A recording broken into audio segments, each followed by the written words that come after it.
4 नवंबर 2023 को कर्म फलदाता शनिदेव मार्गी हो रहे हैं। तो शनिदेव के मार्गी होने का प्रभाव कर्क लग्न अथवा कर्क राशि वालों पर किस प्रकार से पड़ने वाला है, आज इस कार्यक्रम में हम आपको जानकारी देंगे। देखिए, शनिदेव अपनी मूल त्रिकोण की राशि कुंभ राशि में वर्तमान समय में गोचर कर रहे हैं। ज्योतिष शास्त्र के अनुसार शनिदेव सबसे धीमी गति से चलने वाले ग्रह हैं। शनिदेव व्यक्ति के द्वारा किए गए कर्मों का फल प्रदान करते हैं। शनिदेव को इसीलिए दुख, कष्ट, पीड़ा, लोहा, मजदूर वर्ग, राजनीतिक क्षेत्र, न्यायिक व्यवस्था, प्रजा, रात्रि, कंस्ट्रक्शन लाइन, टेक्नोलॉजी, इन सभी चीजों का इनको कारकत्व प्राप्त है। ऐसे में शनिदेव 4 नवंबर 2023 से 30 जून 2024 तक कुंभ राशि में मार्गी अवस्था में गोचर करेंगे। तो आइए जानते हैं कि शनिदेव के मार्गी होने का प्रभाव कर्क लग्न या कर्क राशि वालों पर किस प्रकार से पड़ने वाला है। 22 अप्रैल 2023 यह वह तारीख थी जब राहु गुरु का चांडाल योग आपके दशम भाव में बना था, जो कि 30 अक्टूबर 2023 को समाप्त हो गया। इसके साथ ही शनिदेव 17 जून 2023 से वक्री चल रहे थे, जो कि 4 नवंबर 2023 को मार्गी होंगे। तो देखिए, जो हमारे कर्क लग्न और कर्क राशि वाले जातक हैं, इन 6 महीनों में आपको बहुत सारी चुनौतियों का अवश्य सामना करना पड़ा। विशेष तौर पर कोर्ट कचहरी के मामले में आप उलझ गए। इसके साथ ही आपके करियर में जितनी आप अपेक्षा रखते थे, वो अपेक्षाएं आपकी पूर्ण नहीं हुई। बहुत सारे कर्क लग्न अथवा कर्क राशि वालों को स्वास्थ्य से संबंधित बहुत सारी तकलीफें रहीं, ऐसी चीजें देखने को मिल रही थी। वही सबसे इंपॉर्टेंट बात कि आपके घर का माहौल अच्छा नहीं था। घर में लड़ाई झगड़े, वाद विवाद की स्थितियां चल रही थी। कुछ कर्क लग्न और कर्क राशि वालों को कहीं न कहीं से ब्रेकअप जैसी संभावनाओं का भी यहाँ पर सामना करना पड़ा।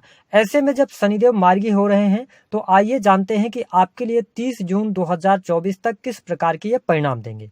देखिए, शनिदेव आपके सप्तम और अष्टम भाव के स्वामी होकर वक्री अवस्था में चल रहे थे, जिसमें सबसे ज्यादा दिक्कत आपको दाम्पत्य जीवन में भी देखने को मिल रही थी। कहीं न कहीं से पति पत्नी के बीच में वाद विवाद, मिसअंडरस्टैंडिंग बढ़ी हुई थी। शनिदेव के मार्गी होते ही आपके पति और पत्नी यानी कि बीच में इनके जो संबंध होंगे वो बेटर होंगे। ससुराल पक्ष से आपके रिश्ते अच्छे होने जा रहे हैं। साथ ही दाम्पत्य जीवन में अनुकूलता आपको देखने को मिलेगी। इसके साथ ही जो कर्क लग्न अथवा कर्क राशि वाले, अष्टम भाव में शनिदेव का गोचर मैंने अच्छा पाया है। ऐसी स्थिति में अगर आप विदेश से जुड़कर कोई काम कर रहे हैं, तो विदेशी भूमि से आपको अच्छा लाभ प्राप्त होगा। पैतृक संपत्ति से जुड़े मामले आपके हल होंगे। इसके साथ ही जो लोग रिसर्च के फील्ड से जुड़े हैं, डाटा एनालिसिस का कार्य करते हैं, कंप्यूटर टेक्नोलॉजी से जुड़े हैं, 8th हाउस जो होता है वह रहस्यों का भी होता है। तो अगर आप किसी भी प्रकार से रिसर्च के फील्ड से जुड़े हैं, तो यह समय अवधि आपके लिए बेहतर रहेगी। वही मीडिया और इंटरनेट के माध्यम से कोई कार्य कर रहे हैं, तो यहाँ पे आपके लिए लाभकारी समय अवश्य देखने को मिलेगा। हालांकि यदि देखा जाए तो आपके दशम भाव में गुरुदेव बृहस्पति गोचर कर रहे हैं। साथ ही यदि देखा जाए तो शनिदेव की तीसरी नीच की दृष्टि आपके 10th हाउस पर पड़ रही है। ऐसे में जो लोग टेक्निकल फील्ड से जुड़े हैं उनके लिए बढ़िया है, जो लोग इंजीनियरिंग के फील्ड से हैं उनके लिए बहुत बढ़िया है। लेकिन इसके अतिरिक्त अगर आप प्राइवेट सेक्टर के अंदर जॉब कर रहे हैं, तो कहीं ना कहीं से जॉब में आपके दिक्कतों का आपको सामना करना पड़ सकता है। प्राइवेट सेक्टर की मैं बात कर रहा हूं। इसके साथ ही आपके कार्यों को लेकर थोड़ा सा आप में असंतुष्टि रहेगी। आप कार्य करना तो चाहेंगे, लेकिन उसको लेकर कहीं ना कहीं से आलस्य आएगा, जिसमें से कि आपके मेहनत के बावजूद आपको फल नहीं मिलेगा, तो आपके अंदर निराशा आएगी। तो सबसे इंपॉर्टेंट बात यह रहेगी कि आप इस दौरान मेहनत करने से पीछे ना हटे, क्योंकि आपके ऊपर शनि की ढैया भी चल रही है, तो इसका प्रभाव तो आपको देखने को मिलेगा। हालांकि 10th हाउस में अपने मान सम्मान को लेकर आप सचेत रहें। कार्यस्थल पर थोड़ा सा ध्यान देंगे प्राइवेट सेक्टर के अंदर, तो अच्छा रहेगा। जो लोग गवर्नमेंट सेक्टर के अंदर कार्यरत हैं, उनके लिए परिस्थितियां बहुत बेटर हैं। सरकारी क्षेत्र से आपको लाभ होगा। रुके हुए अगर पेंडिंग पड़े हुए कार्य हैं, तो तमाम कार्य आपके संपन्न हो जाएंगे, पूर्ण होंगे। इसके साथ ही अगर देखा जाए तो पारिवारिक जीवन भी यहाँ पर अब आपके लिए अच्छा रहेगा। परिवार के लोगों का सहयोग मिलेगा। परिवार के सपोर्ट से आपके अंदर कॉन्फिडेंस आएगा। जो अभी तक आपके घर परिवार में थोड़ा सा माहौल जो था, कहीं ना कहीं से परिवार का सपोर्ट आपको नहीं मिल पा रहा था, या घर में बहुत ज्यादा लड़ाई झगड़े, वाद विवाद की स्थितियां चल रही थी, तो उन तमाम प्रकार की स्थितियों से आप बाहर निकलेंगे। आपकी जो माता जी हैं, उनके साथ में आपके संबंध अच्छे होंगे। जो आपके अंदर एक चीज चल रही थी कि घर वाले आपका सपोर्ट नहीं कर रहे हैं, तो उन चीजों से आप बाहर निकलेंगे। पूरी फैमिली का सपोर्ट आपके साथ में यहाँ पर मिलने वाला है। साथ ही शनिदेव के मार्गी होने की वजह से भवन निर्माण का कार्य आप शुरू करेंगे। भूमि भवन वाहन का लाभ यहाँ पर दिखाई दे रहा है। पहले से यदि कोई भूमि से संबंधित विवाद निकल कर आ रहा था, या प्रॉपर्टी से जुड़ा हुआ कोई विवाद था, तो उसमें आपको अनुकूलता अवश्य देखने को मिलेगी। जो हमारे कर्क लग्न या कर्क राशि वाले जातक हैं। साथ ही यदि देखा जाए तो जो लोग अपना होटल, रेस्टोरेंट आदि का बिजनेस कर रहे हैं, सर्विस प्रोवाइडिंग के कार्यों से जुड़े हैं, तो उनके लिए परिस्थितियां बहुत बेटर रहेंगी। देखिए, शनिदेव की जो 10वीं दृष्टि है वो आपके 5th हाउस पर पड़ रही है। यहाँ पे थोड़ा सा आपको समझना होगा और संभलना होगा, क्योंकि 5th हाउस जो है ना, आपके 5th हाउस में वृश्चिक राशि आती है और वृश्चिक राशि के जो स्वामी हैं वो मंगल देव हैं और शनिदेव की 10वीं दृष्टि आपके 5म भाव पर पड़ रही है। इसका मतलब जो लोग रिलेशनशिप के अंदर हैं उनका ब्रेकअप होने जा रहा है। आप इस बात को नोट करके चलें, या बहुत ज्यादा लड़ाई झगड़े, वाद विवाद होगा, किसी थर्ड पर्सन के इन्वॉल्वमेंट के कारण आपके प्रेम जीवन में उठापटक की स्थिति बनने जा रही है। जो विद्यार्थी हैं उनको मनचाही सफलता प्राप्ति के लिए आपको कड़ी मेहनत करनी पड़ेगी, क्योंकि मार्च अप्रैल के आसपास आपका एग्जाम भी होगा। तो यहाँ पर आप जितनी ज्यादा मेहनत आप शुरू से करेंगे उतना बेहतर आप रिजल्ट प्राप्त करने में सफल होंगे। जो लोग, मैंने बताया कि जो लोग मेडिकल फील्ड से जुड़े हैं, IT फील्ड से जुड़े हैं, एजुकेशन सेक्टर की कोई भी आप एग्जाम दे रहे हैं या आपने एग्जाम दिया हुआ है, उसका रिजल्ट आता है तो उसमें आपको सफलता मिलेगी 30 जून 2024 से पहले। इसके साथ शत्रु संबंधित समस्याएं आपकी समाप्त होने जा रही हैं, शत्रु आप पर हावी नहीं हो पाएंगे, और कोई बहुत ज्यादा दीर्घकालिक रोग आपको चल रहा था तो उन रोगों से भी आपको मुक्ति अवश्य मिलेगी। जो हमारे कर्क राशि वाले जातक हैं वो अगर धार्मिक क्रियाकलापों से जुड़े रहते हैं तो उनको बहुत अच्छे लाभ मिलेंगे। कॉम्पिटिटिव एग्जाम, ध्यान रखें, विद्यार्थी वर्ग जो है तो कॉम्पिटिटिव एग्जाम में यदि आप मेहनत करते हैं ना तो आपको भाग्य का सपोर्ट यहाँ पर अवश्य प्राप्त होने वाला है। इसके साथ में यदि देखा जाए तो आप बिजनेस कर रहे हैं तो आपके बिजनेस में भी वृद्धि देखने को मिलेगी। जो अभी तक बिजनेस में आपको रुकावटों का सामना करना पड़ रहा था तो उससे आप बाहर निकलेंगे, बिजनेस आपका अच्छा रहेगा। साथ ही टेक्नोलॉजी, इलेक्ट्रॉनिक फील्ड में अगर आप हैं, इंपोर्ट एक्सपोर्ट के कार्यों से जुड़े हुए हैं तो यहाँ पर भी लाभकारी समय आपको अवश्य देखने को मिलेगा।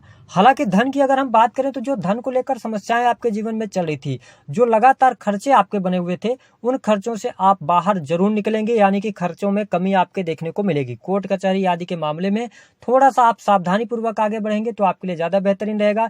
इसके साथ में एक बात का और ध्यान रखें कि जो लोग शेयर मार्केट वगैरह में पैसा लगाते हैं ना, यह समय अवधि आपके लिए अच्छी नहीं होगी, शेयर मार्केट में आपको नुकसान होगा। तो आप ध्यान रखें कि अगर इन फील्ड से जुड़े हैं शेयर मार्केट में, या आप स्वयं से पैसा लगाते हैं या किसी आप एजेंट के थ्रू पैसा लगवाते हैं, कर्क लग्न और कर्क राशि वालों को बहुत ज्यादा सावधान रहना होगा। कोई व्यक्ति आपसे संपर्क करता है आपको जल्दी पैसा दिलाने के चक्कर में, आप बिल्कुल उन पर ट्रस्ट ना करें, क्योंकि आप बहुत ज्यादा इमोशनल भी होते हैं और भावुक होकर और आप निर्णय लेते हैं, लोगों पर जल्दी भरोसा कर लेते हैं, तो ये प्रॉब्लम आपको देखने को मिलेगी। जो विशेष तौर पर अगर हम बात करें, हमारी माताएं बहनें हैं जो गर्भवती हैं, उनको अपने हेल्थ का बहुत ज्यादा केयर करना होगा, क्योंकि शनिदेव मार्गी हो रहे हैं। शनि की 10वीं दृष्टि, शनि की दृष्टि का प्रभाव ही ये होता है कि जहां पर ये देखते हैं वहां पर ये नष्ट करने का काम करते हैं। तो थोड़ा सा आपको सावधानी पूर्वक आगे बढ़ना है, अपनी केयर करना है, अपने खान पान को लेकर सचेत रहना है। जो कर्क लग्न और कर्क राशि वाले हैं उनको एक बात का और ध्यान दें कि आपको, अगर आपकी उम्र 35+ है तो आपको कहीं ना कहीं से मानसिक तनाव होना, अनिद्रा की समस्या, या साथ ही आपके घुटनों में तकलीफ, ज्वाइंट पेन होना, ये चीजें आपको लगातार लगी रहेंगी, क्योंकि आप शनि की ढैया में चल रहे हैं तो आपको ये चीजें देखने को मिलेंगी। हालांकि आपके बड़े भाई बहनों का सपोर्ट आपके लिए अच्छा यहाँ पर दिखाई दे रहा है, आपकी कोई मनोकामना पूर्ण हो सकती है। और इसके साथ में एक बात और आपके लिए स्पष्ट कर दें कि यहाँ पर क्रिएटिव फील्ड से अगर आप जुड़े हैं तो आपके लिए अच्छा है, लेकिन पिता की हेल्थ पर पैसा खर्च होता हुआ नजर आ रहा है, मुझे ऐसा दिखाई देता है। जो लोग विदेश जाना चाहते हैं तो विदेश आप ट्रेवल करेंगे, विदेश के लिए अच्छी अपॉर्चुनिटीज आपके सामने निकलकर अवश्य आने वाली होंगी। अब इन सबसे अगर आप अच्छा रिजल्ट लेना चाहते हैं, कर्क राशि और कर्क लग्न वाले, तो मेरी तरफ से ये आपके लिए सजेशन रहेगा गोचर के आधार पर कि देखिए 9th हाउस में आपके कौन आ जाएंगे, राहु देव आ जाएंगे। और जब भी राहु 9th हाउस के अंदर आता है ना, तो ये कहीं ना कहीं से पिता और मतलब जो भी व्यक्ति हैं उनके पिता पुत्र के बीच में ये दिक्कतें करते हैं। दूसरी बात ये करते हैं कि मैंने ये अनुभव में पाया कि जब भी ये गोचर में 9th हाउस में आएंगे, कैरियर में स्टेबिलिटी तो देते हैं, है ना, जो आप काम करेंगे उसका रिजल्ट आपको अच्छा मिलेगा, लेकिन कहीं ना कहीं से आपके पिता की हेल्थ पर आपका पैसा खर्च होगा, ये चीजें देखने को मिलती हैं। तो यहाँ पे थोड़ा सा आपको अपने पिता की हेल्थ का केयर करके चलना है तो अच्छा रहेगा, उनके साथ संबंधों को बेहतर करके चलें। और 9th हाउस में राहु, इसका मतलब यह है कि कई बार व्यक्ति पूजा पाठ से दूर होने लगता है या इन पर ट्रस्ट नहीं करता है। ऐसी स्थिति में आप यदि धार्मिक बने रहते हैं, धार्मिक क्रियाकलापों से जुड़े रहते हैं, तो आपके लिए बेहतर समय देखने को अवश्य मिलेगा। जो ढैया का समय है वो थोड़ा सा लॉन्ग टर्म के लिए तो है, 2025 तक है, लेकिन अगर आप अपने आप में थोड़ा मजबूती के साथ में आगे बढ़ते हैं, धर्म के साथ में जुड़े रहते हैं, लोगों की हेल्प करते हैं, तो आपके लिए परिस्थितियां बेहतर यहाँ पर देखने को मिलेंगी। छोटे भाई बहनों से संबंधों को बेहतर कीजिएगा। उपाय के तौर पर पर आप शनिदेव के बीज मंत्रों का जप करें, शनिदेव की उपासना करें। पीपल के वृक्ष के नीचे आप सरसों के तेल का दिया जलाना शुरू कर दें प्रत्येक शनिवार को। तो इससे शनि का प्रभाव आपके जीवन में जो निगेटिव है वो पॉजिटिविटी की तरफ आने लगेगा। तो दी गई जानकारी पसंद आए तो वीडियो को लाइक करें, चैनल को सब्सक्राइब करें।